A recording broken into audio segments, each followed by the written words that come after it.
الحمدللہ نحمده ونستعینه ونستغفره ونؤمن به ونتوکل علیہ ونعوذ باللہ من شرور انفسنا ومن سیئات اعمالنا من یهده اللہ فلا مضل له ومن یضلل فلا هادی له واشهد ان لا اله الا اللہ وحده لا شریک له واشهد ان سیدنا ومولانا محمدا عبده ورسولہ صلی اللہ علیہ وسلم اعوذ باللہ من الشیطان الرجیم وَإِنَّكَ لَعَلَىٰ خُلُقٍ عَظِيمٍ صدق اللہ العلی العظیم وقال النبی صلی اللہ علیہ وسلم انما انا رحمۃ مہدیٰ او کما قال النبی صلی اللہ علیہ وسلم صدر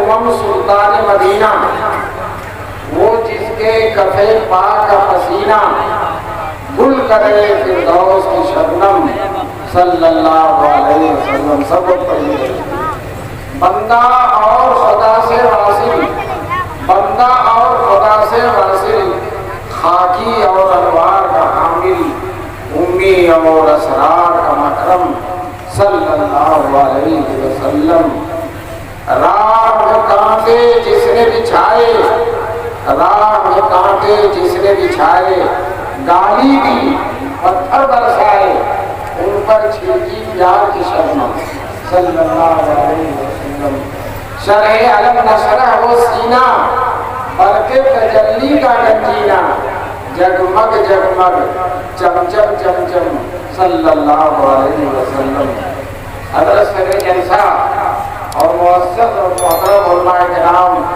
محترم بزرگوں اور دوستوں دینی بھائیوں نوجوانان ملت نیک ماؤں اور بہنوں اللہ کا کرم ہے اللہ کا احسان ہے اللہ تبارک تعالیٰ نے ہم کو اس 12 ربیع الاول کے عظیم الشان جلسہ سیرت النبی میں شریک ہونے کا موقع نصیب کیا یہ حضور کے دیوانے یہ حضور کے امتی حضور صلی اللہ علیہ وسلم کی یاد منانے کے لیے تشریف فرما ہے آج یہ رسول پاک صلی اللہ علیہ وسلم کا مثال بھی ہوا ہے اور حضور صلی اللہ علیہ وسلم دنیا سے تشریف لے گئے اور پیدائش بھی آپ کی اسی تاریخ کو بہت سے علماء فرماتے ہیں عربی شاعر کہتے ہیں ربیعٌ فی ربیع فی ربیع ونور فوق نور فوق نور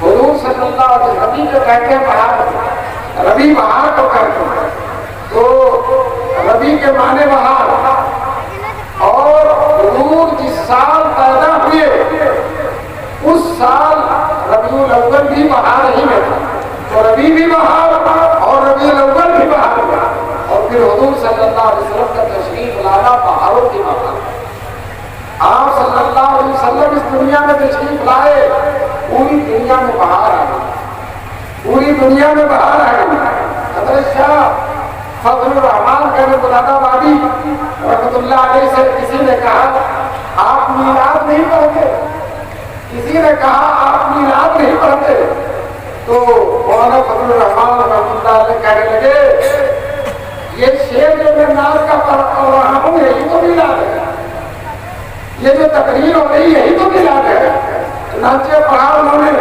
بہار یہ جو دنیا میں آئی ہوئی ہے بہار یہ جو دنیا میں آئی ہوئی ہے